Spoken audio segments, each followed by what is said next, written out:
Good morning guys, 5:30 na. Tarik ng araw oh. 5:30 pa lang. Bisita tayo sa sa garden natin. Mamaya mainit na naman to. Tuwing umaga ko lang makitang masigla yung mga halaman. Pag tanghali, nakano yan. Lupay-pay sila lahat kasi sobrang init. Kaya kahit tanghali nagdidilig tayo. Patubig. Ayan. Mga bagong pitas yan.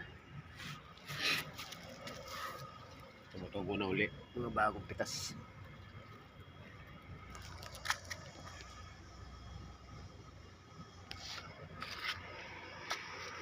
So, lumaki rin yung melon.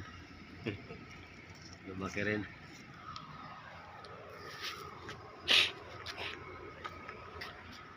Yung opo, hindi nakakabuo. Sobrang init. Ayan o. Mamatay na naman yan.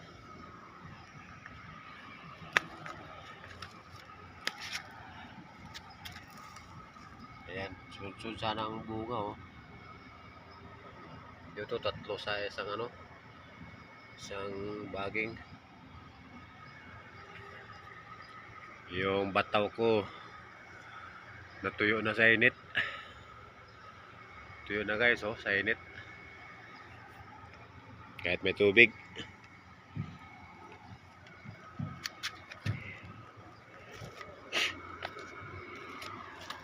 So yung talong natin, maraming nalalanta rin.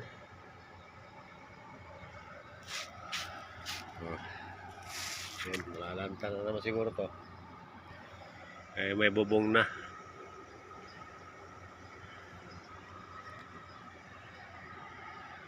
Yung sili natin di makabuo ng bunga. Yung sigla nila pag sa umaga wala pang init yung malunggay natin guys buhay na yung malunggay. Ayun, yung upo patay na rin dahil na harvestan ko lang ng dalawa to. Dito dalawa rin. Kaya bati tayo. Yan, yung buto tumubo.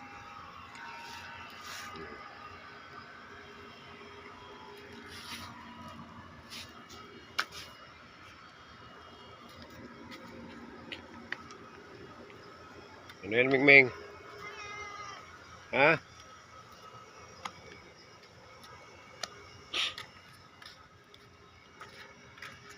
Yan yung talong guys meron tayo dito, melon. Ayan sobrang init nalalanta sila.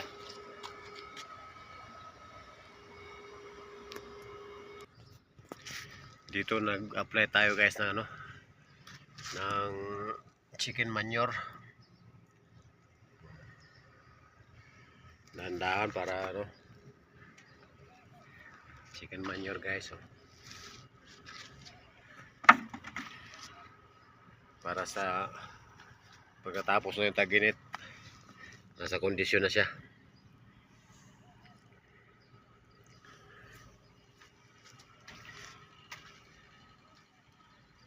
Yan may na guys, yung ipot na manok na pinatuyo. Ayan yung alugbati natin. Ay I'm sorry yung kulitis pala, kulitis. Yan mga kulitis guys so may chicken manure to medyo may langaw kasi medyo mayamoy konti pero okay na.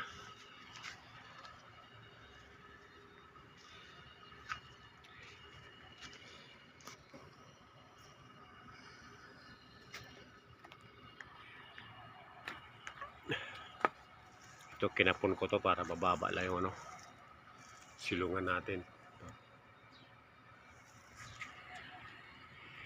Kinapon. Pag taglamig to, di magtatalbos eh.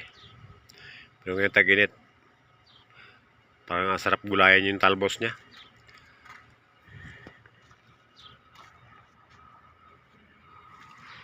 Dito tayo sa kabila. Sa mga pangatlong ano.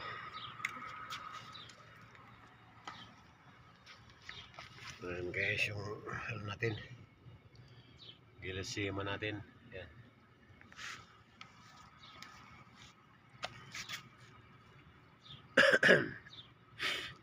Narbisan pa ito ng isang araw. Malabong na naman. Bagong upo.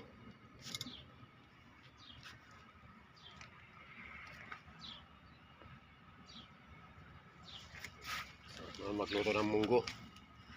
Sarap to sa munggo guys. O kahit saan ko nilalagay, sarap naman. Ayan. Ayan yung matanda. Ayan.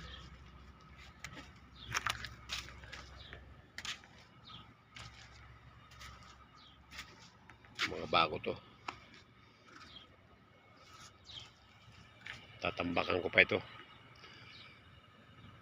Ubusan ako ng ano, mga soil ano. Kaya dahan-dahan lang. Bagong kangkong natin. Matalbos na. Bagong tanim. Ming, sunod ka na sunod sa akin. Thank you guys. Panonood nyo guys. Good morning.